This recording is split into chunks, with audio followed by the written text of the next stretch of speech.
At this time, I would like to call the Board of Finance meeting, a special meeting for April 22nd, 2020 to order. If everyone could please rise for the Pledge of Allegiance. I pledge allegiance to the flag of the United States of America, Republic, which stands one nation, under God, indivisible, with liberty and justice for all.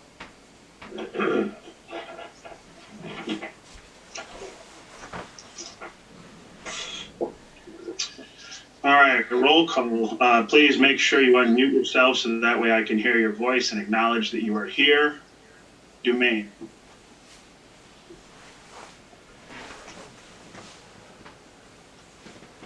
Ted Dumaine.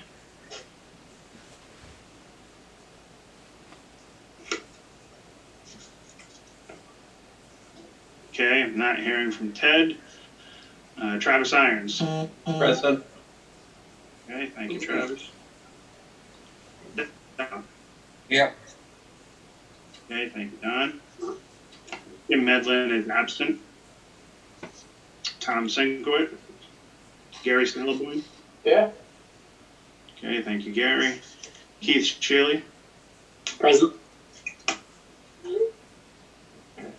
And Matthew Radin. Present. Okay. For the record, Matt, you have voting rights in place of Kim for this meeting. You accept? I accept. Very good. Still nothing from Ted. We don't know if... No. You're not on.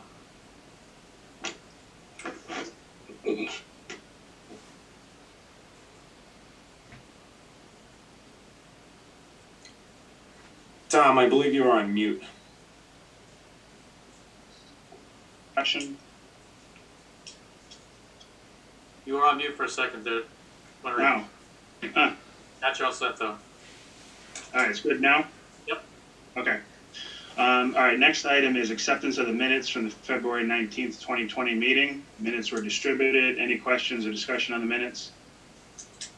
Nope. No?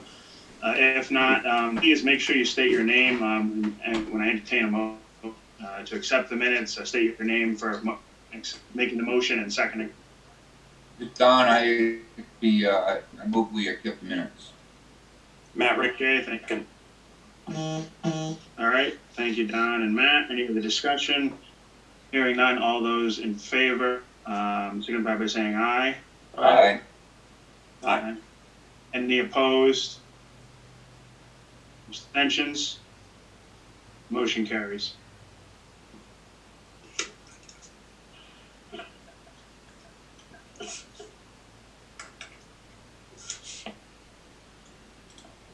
All right. First item under new to discuss and act upon the request from the Board of Selectmen for an additional $25,000 from the general fund for the highway garage roof replacement. As Kevin reporting to us periodically at the Selectmen meetings, he's been giving us updates on where we stood with the bidding process for the highway roof. As we know, this is long overdue. We've been talking about this now for quite some time, basically since the budget passed last year. So it's definitely needs to get done. It's a safety concern. We've talked about it at great length at previous Board of Finance meetings. So came in, of course, more than what we had budgeted for. We had 150 in the budget. Need this additional 25 in order to finish it and get it done. So in my opinion, it needs to get done, and I would, of course, certainly support it. But I want to open the floor to the members for further questions on this. Yeah, I had a question. Hey, Kevin, you were going to check on changing the specs for the insulation to cut the cost, I believe? Yeah, the initial bid that came in was 188, and with the modification with the order through the winning bidder, they made change the specs down from a 38 to a 21, and doing so, they also cut the cost down to 175. That's why the request is in front of you for using the 150 we had budgeted. That's why the request is for 25,000 to cover the rest. Okay.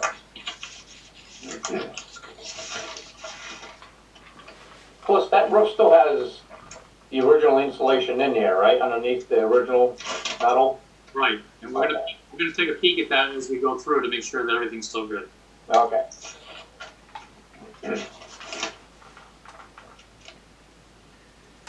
All right, other comments and discussion on the roof replacement? So, Well, the 25,000 is coming out of our fund balance for this? Correct.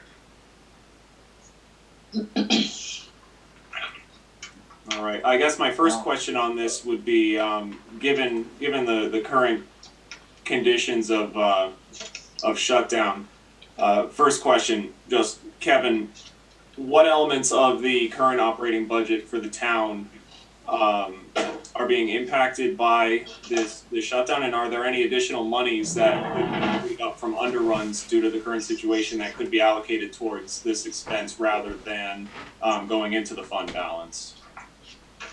Well, Kelly actually produced something for us to help us out and understand where we stand right now. We're very, very tight with what we have left over. So that's why I came forward to the Board of Finance to request monies. There's going to be some line item transfers coming up to cover all the overruns and unexpected things that have happened. So I really am coming to you for this request through the fund balance based on the fact that we're too tight. Okay. do we have a schedule on this? Yep, as soon as we pass it, we're gonna go and sign everything off, and he'll start right away. He anticipates within the next couple of weeks he'll do start time, and sometime within June it'll be completed. Actually, by June it'll be completed.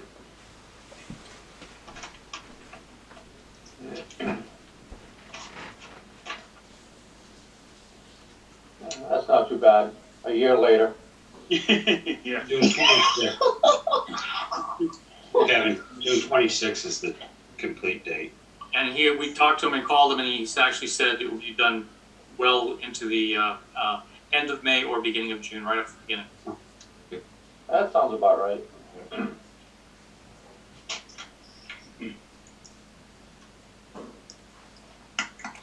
All right, any other discussion or questions on the roof? No. One thing I did want to note before I look to entertain a motion is because Ted Dumaine ended up being absent, I wanted to give him a couple other minutes to see if he'd tune in, but as far as my numbers goes, he's not on. So with that said, I wanted to appoint Keith Shealy for voting rights for this meeting. If Keith can hear and accept. Yes, sir. Yes, I do. Okay, very good.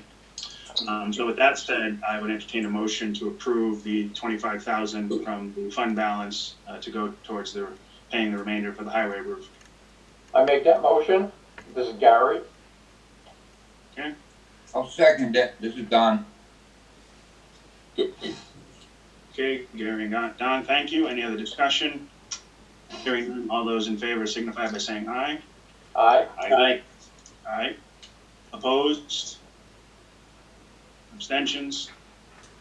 Motion carries. Thank you. All right. Next item, item B under new business, to discuss and act upon the request from the Board of Education for $50,000 for additional distant learning technology. So I was on, along with Kevin, on the last Board of Ed call for this request, where they had officially voted on it. And it was clarified that this is an expense that comes under these conditions right now with the virus. We, of course, wouldn't have this expense if it wasn't for this, but the fact of the matter is the Board of Ed is requesting to purchase additional technology support, things such as Chromebooks and hotspots for families that are in need and cannot afford the reliable internet service and the technology. They, of course, already have quite a bit on hand, which they've already been using, but this request is for purchase of additional, which was discussed a bit at the Board of Ed meeting.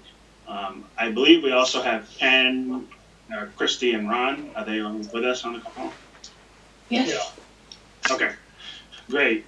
So before opening it up to the Board of Finance members, I know there was a few questions and comments that we had. I certainly wanted to give any one of the three the opportunity to just, anything else you'd like to add before we ask questions and comments any further. Well, as you know, COVID-19 has changed us to a distance learning plan. A lot of our families in town did not have the computers or the internet to be able to participate in that distance learning. And I know that while, everyone says, are you saving money? This particular request of the Board of Finance would allow us to recover through FEMA up to 75% of that in FEMA. I don't know, Ken, if you want to add to that at all. Well, what happens is it's still April, and if we had no changes, we would be running a tight budget. We are trying to negotiate with 13 agencies under Executive Order 7R to basically try to cut back. I do believe at the end of this, we will see that there will be monies that will help both the town and the taxpayers, and we're looking to try to save for the town upwards of $300,000. I don't have a single adjustment to a contract in place, not for any of special ed or for transportation, but we have some of the contracts right now actually under tentative consideration, and I believe we will see money being saved. And some things like fuel, we're not driving our buses, so there are some monies that could be saved. To allocate those monies now, when we don't know what the end result will be in June, the need is now. I have to have the hotspots within 2 weeks. I need to buy the computers because there's such a backlog. So the request is really to fund through the excess money so that we don't have to worry about whether there's going to be a deficit. That money will be categorically locked against COVID response. And then if we get only 75%, 37,500, at the end of the year, the first thing we can do is allocate the remainder that would have been coming out of the fund balance to that fund balance to protect the town. So basically, you're paying the money and you're using that at a time when we don't know the end of the year yet. I can only tell you that there are 11 agencies out there that want full payment, and we are arguing vehemently that if they can't provide the service, we need some kind of response. But legally, we have to pay them. Okay, thank you, Ken. Questions, comments from the members? Excuse me, Tom, before you go any further, I just wanted to let you know that Ted, I believe, joined the group just a few minutes ago. So Ted is now online. All right, can he hear us? Can he acknowledge? Yeah, I'm here. Oh, great. I had a little bit of a hard time, but I weathered the storm. All right. So in that case, then Keith, and also let the record reflect that obviously Ted being present resumes his voting rights, and you're off the hook. Fantastic. Thanks, Keith. Uh-huh. All right, so on to comments, discussion, questions regarding the 50,000. Yeah, I have a couple. You had $100,000 in savings from your transportation budget because you reduced 2 runs during the year. We did, yes. That's $100,000 there. You had $142,000 in reconciliation. And then you had another $180,000 in retirement savings. I don't know what those mean. We don't have those. I don't have any retirement savings. Well, you emailed me the other day on who retired and what the savings were. No, that's for next year, you asked. You asked for next year who was projected for retirement. And what I told you, those are guesstimates for next year. Well, because this was in the current 1920 budget, in the binder. I thought you asked me about next year because there were retirements for next year. I gave you information on next year. All the monies that were projected for this year were absorbed into the reduction of the salary cost for teachers. And the monies that we did save on transportation were applied to the excess special ed. If you remember, Mrs. Selwyn, I'm not sure if you were there, you might have been away during that session. we needed $365,000 for special ed. We only asked for $250,000 because we were offsetting the excess cost by some of the savings that we made in transportation. Because in the 1920 book, for Shepherd Hill, you have $60,000 for retirement. Moosef Elementary at $30,000. PCS, you had 2 of them for $55,000. And the high school, 1 at $30,000. Okay. Anything that was in the 1920 was applied to this year's budget as savings. And the $100,000 for the transportation that you saved?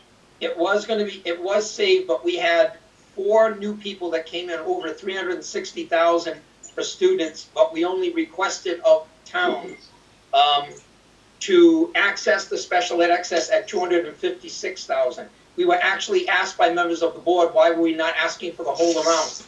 And we told them that because we were using offsets. So we applied any savings that we have had towards not going into deficit and paying for unanticipated costs.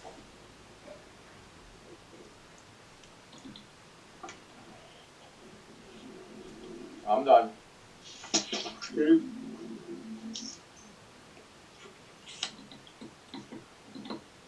Those Other questions? additional special ed access funds, when you didn't request the full amount, those are still available to request though, which, going backwards might negate the need to hold those previous savings as a reconciling item, correct? At the end of the year, the town had already planned to use some of that monies, Mr. Radon, towards not accessing tax dollars. I think you check with Kelly, she'll tell you that those are monies that were counted on your side of the ledger. Rather than taking it all away and thinking that a fund balance issue, we tried to leave as much in that account. I would just encourage that special ed excess funding that is left over is still available to the town, but it was planned for in the budget that was designed. 400,000 was put against the budget, and 350,000 was kept on the town side to reduce the tax burden. And we left $100,000 there because we did not need to access that money.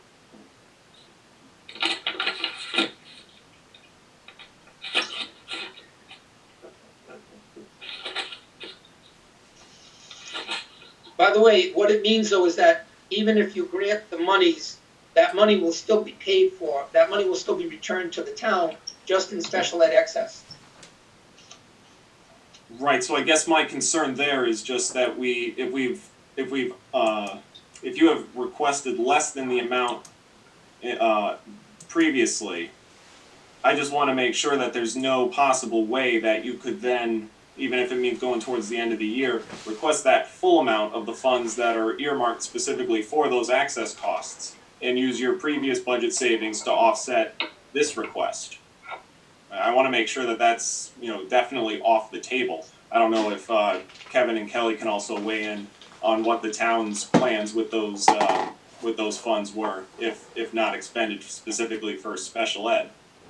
I can just assure you, and then I know you want to hear from them, that we have no intent or need to go forward because we're at a state of stasis. No one can come forward, no one can come in into a PPT, no one else can be placed. So there will be no call for any additional funding from us.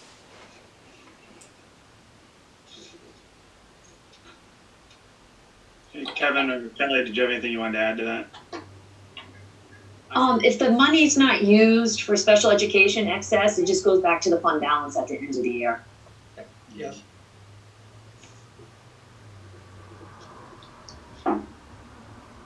So there's no way that, and this is just to make sure I'm understanding this correctly, just working with that the $100,000 piece in transportation savings Gary mentioned earlier, that if I understood correctly is being held as a reconciling item to complete the excess cost bit.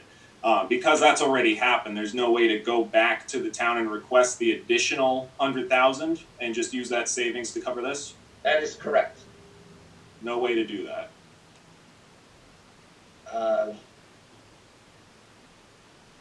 Not that I would know of, only because,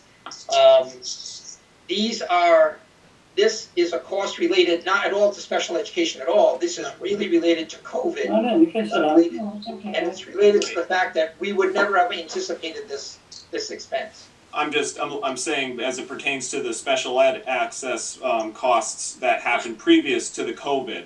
Yep.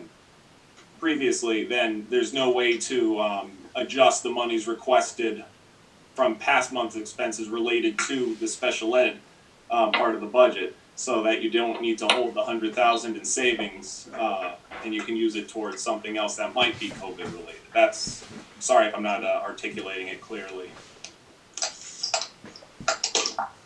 I would only, I think I understand, and I want to be clear that the money is not for revenue. It's already an accounted for.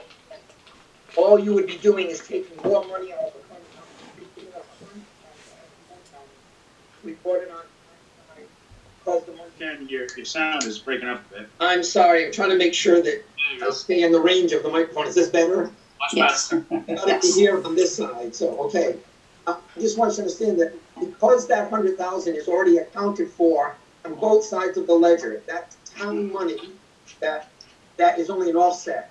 If we tried to pull it in, all it does is reduce the fund balance that was planned not to be attacked, because that was money that was balancing against the taxpayer. If you did not predict that money coming in, you would have had to raise your taxes.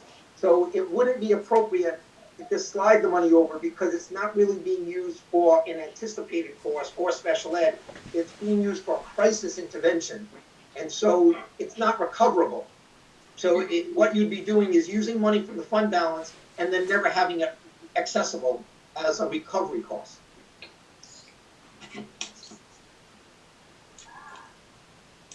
Okay, I guess, so my next question, I guess, pertaining to the equipment at hand, you said that these are gonna be Chromebooks and, hotspot access? Yes. So the hotspot, there are 40 to 50 families. They have no way, even if we gave them a Chromebook, that they can get access. Their families don't have that. They don't have cable, they don't have hotspots. That's the need for the hotspots. But when we did that, we already gave out, we've loaned out 400 systems. But with the other 2 points would be what the terms of payment are and what the expected lead times are. Because I can't imagine that we're the only town and school system in this boat where, you know, there's suddenly a scramble for wireless access and any of the physical capital in order to make sure students can have access to the learning modules and whatnot. So what are the lead times and what are the terms of payment? So that's okay. 7 o'clock. It is 7. So let me tell you that we went through Atlantic Broadband and it was not feasible, accessible, or appropriate. They wanted actual family income in order to be even considered. T-Mobile gave us the option, and they're being used by 3 other communities that I contacted. T-Mobile actually has the 40 hotspots available. So I put those on an order with us to make sure that we can have them by May. So the 40 hotspots are already accessible and available. That cost is $240, and they will have access to that for a full year, spring. The computers are done on a state bid.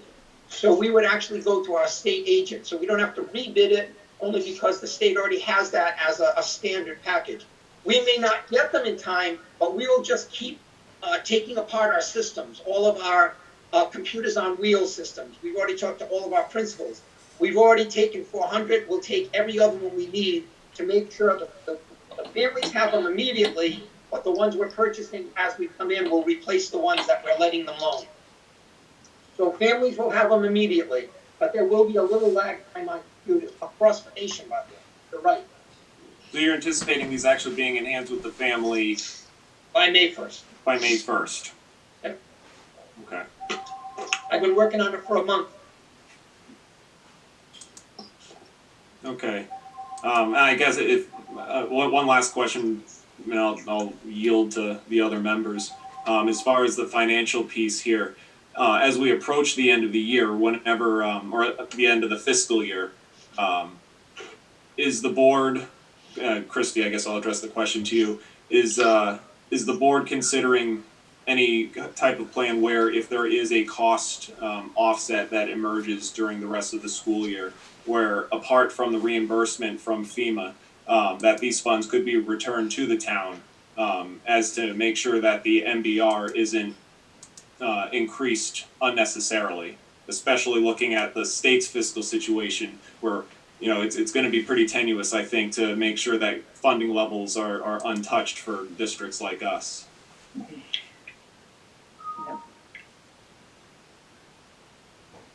Christie, your mouth is moving, we can't Yeah, hear. I can't hear you, Christy. I should probably muted. I can give you the answer. Thank you for response time. Well, let me, oh, there you are, Christie. Hey, we hear you. Yes. Alright, speaking of Atlantic broadband, so, I'm sorry, Matt, could you ask your question, or have Ken answer it, because I completely couldn't hear. I'll repeat the question. I'll repeat the question. If you can hear it and answer, then great.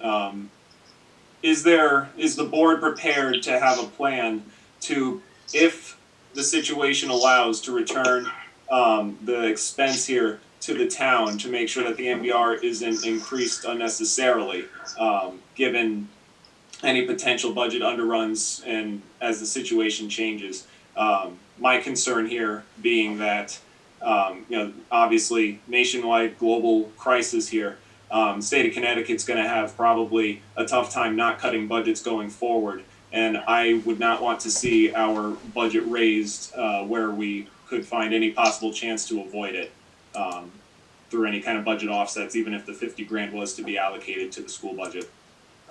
Well, I think in this specific case, since we're asking for it to support families, I don't think there's any intent to want to raise our MBR.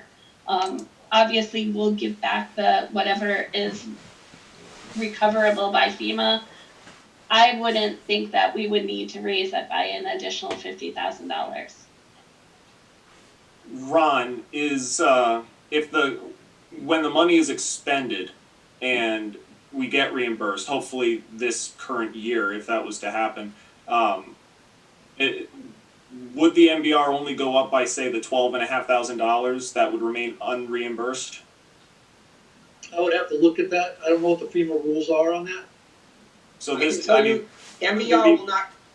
will not go up, Mr. Adon, and the reason it won't is because the budget that you're looking at passing is already a flat MBR, and then we already know that the state is pulling a reduction in their ECS. So by being a flat budget, you're protected for that 50,000. The budget you're passing is already going to be within the MBR allocation, and you will not be in violation, and it won't change the number for next year. It will not require you to raise it.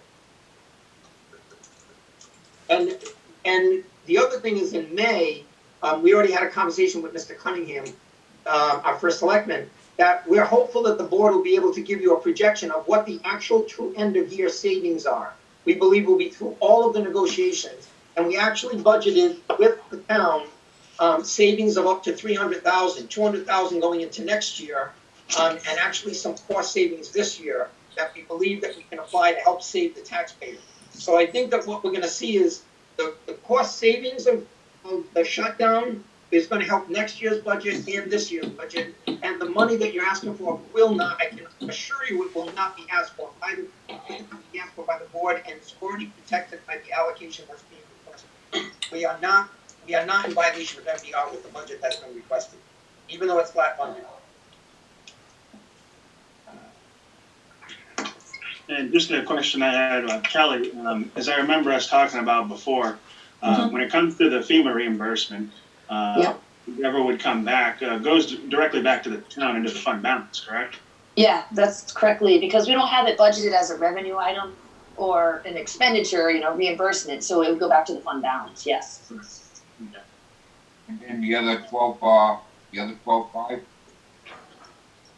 The 12.5 that the school would be using, That wouldn't go back, that would That be an would probably come expenditure. from our savings. We would pay for that out of our savings, our underruns. So what I'm hearing is that the 50 grand, if approved and allocated to the school budget, won't drive the MBR up. We're anticipating 75% reimbursement directly to the town, which would go into the fund balance because it's not part of our past budget. And then the $12,500 on the school side, that would still be on the books as an expense, could be offset by savings due to the current situation. Correct. Absolutely. Absolutely. Please interject if I'm getting anything wrong. I want to know No, now that's right on. before anything else. Right on. Tom, can I ask a question from the, from Ken? Yep. Just want to get clarification. You mentioned, some of the Chromebooks that you have in-house right now in the computer area are going to be also used for, replacements? So because the parents will need them as soon as the hotspots come in and the other ones, what we will do is we will be shipping out any ones we currently have, because once they get the hotspots, they could need 1 or 2 pieces per family. We won't have the Chromebooks at that time. We'll just keep shipping out what we have. Then when we get everything back and we get the 140 that we're bringing in, the issue will be the ones that are broken, we'll be able to replace them immediately. The ones that were used for the replacement, they were already covered by FEMA. So, yep, the ones we're using, they will be borrowed, and these will replace the borrowed. If they come back damaged, they will be completely replaced. Thank you. I was wanting clarification. Thank you.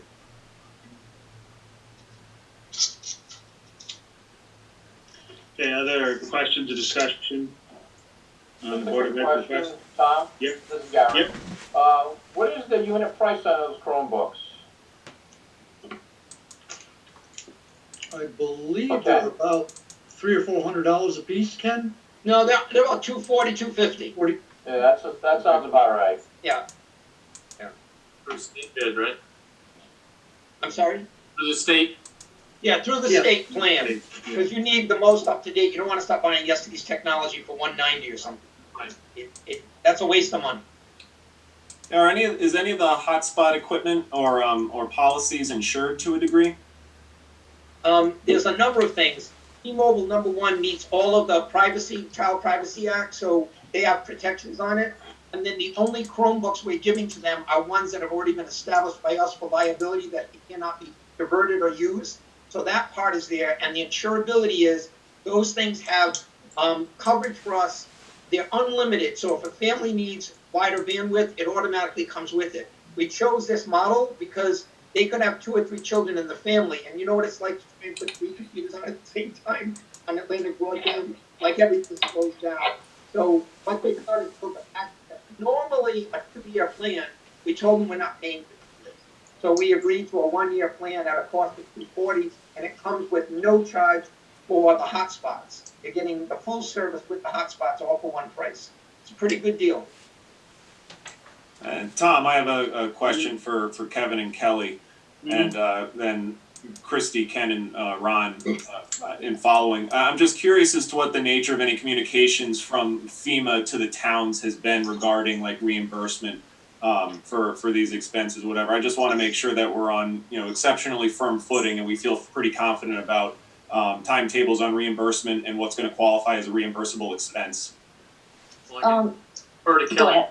already started the process. As soon as we heard that the FEMA would be involved in any of the processes we're going through with the COVID-19, there was actually an online support training, and we had staff, including Kelly, on that training, so that we started up a list immediately. So while we haven't processed anything through there yet, we do have a list, and we will be processing it as soon as we get to a certain point in the year. I have another meeting with FEMA again tomorrow, so I'll probably find out more information tomorrow. And to that extent, is the state legislature also communicating anything to you guys, either as a middleman from FEMA and the feds, or has there been any kind of communication from the state assembly about how they're going to handle these types of expenses? Management group from the state of Connecticut and our local region. All of them was with the governor, and they're telling us who the point persons are for contact, and we're trying to keep up with them every day. So really, the session is not available right now, but we're trying to keep in communication with our legislators and seeing what they can do for us. We've already asked for hotspots. We've already asked for Chromebooks. So far, the state of Connecticut had a donation, a large donation, which, if you know, Yeah. the press went to the Killingly area, I believe. We did not qualify at that point, but they're still looking for more donations. And if we ever get something like that in the future, we're definitely putting in for. And Ken and Ron, has there been much communication from the State Board of Education? I'll repeat question. Christy, can you hear me? Yes, I can. Sorry. I was asking Christy, Ken, and Ron if there's been any communication about emergency expenses from the State Department of Education, about how things are going to be handled, how they anticipate costs being realized, and what any kind of budget and reimbursement action might look like going forward. Well, that's definitely a question for Ken, just because he's on all the calls with the Department of Education. So we have a commissioner and a governor's call every single week. They were running two. They were running two with the governor and one with the commissioner. Now we're down to 1 and 1. They gave us clear direction on FEMA and on CARES, 2 different funding sources. And on FEMA, they told us document. Make sure you have records of everything. Clearly, anything related to a crisis because of COVID. So, for example, if we just want people to work, no recovery. Only overtime, and only overtime specifically related to COVID and virus. And we don't need any of those requirements. Projects like this clearly are refundable because they are related to the fact that every child is mandated to be out of school at home learning. They can't do it without school. So they said those are clearly recoverable. And they actually have 3 tiers of FEMA workshops, if I'm correct, Kelly and First Selectman. We are not in the first tier. The first tier are the municipalities. We're in the second and third tier because we're not a health crisis issue and we're not an emergency response. We're actually the support of education and the social responsibility of our town. So we're in that one, but we've been given clear guidance. Clearly document this is because of we don't have the funds for, we don't have the equipment to. These families have given. I have the name of every family, every number of the children, the number of systems that we have, and we're documenting it so that we have it prepared for FEMA when they come in. We'll be filling that out probably in June. And I'm keeping a folder of the recoverable expenses as the POs come across my desk. I just pull those aside and keep copies in a FEMA folder. All right. Thank you. Okay, thank you, Matt. Other questions?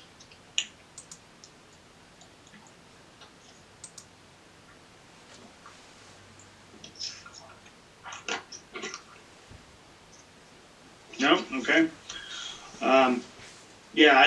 Matt, I appreciate certainly the questions that you had asked. I know you and I had some preliminary discussion on that, and the important thing to note is that while this is an understandable expense under the circumstances, that we need to support the families and children that, of course, cannot bring the technology to themselves for distant learning. On the same point, we know that we, like every other town in Connecticut, are going to have some real hurdles to go over in the future year and fiscal years to come. And so certainly when it comes to taking out of the fund balance, we have to be very careful, as we always talk about, because there's going to be future expenses too that are not budgeted for that are possibly going to come from the fund balance. But we want to obviously look at that as the last resort and make sure that we exhaust all of our available resources and options that are on the table. So certainly appreciative that we had we're able to have this discussion with Ken, Christy, and to look over those. But if there are no other questions or comments, then I would entertain a motion.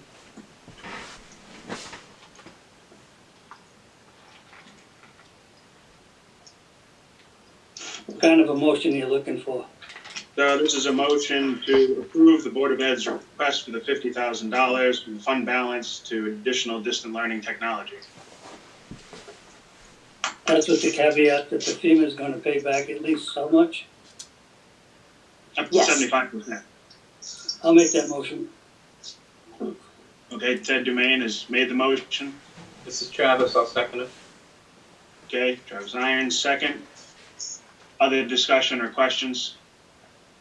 I don't recall if the question was answered, but we don't have any kind of firm timetable as to when those expenses might be reimbursed. I don't have that, yeah, nothing yet. Yeah. Other than their word. Yeah, I know, that's scary.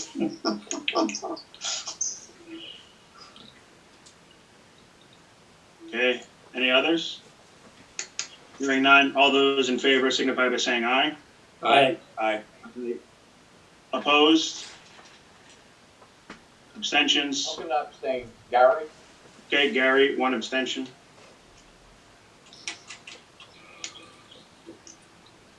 All right, motion carries to approve the Board of Ed request for $50,000 from the fund balance to go towards additional distant learning equipment.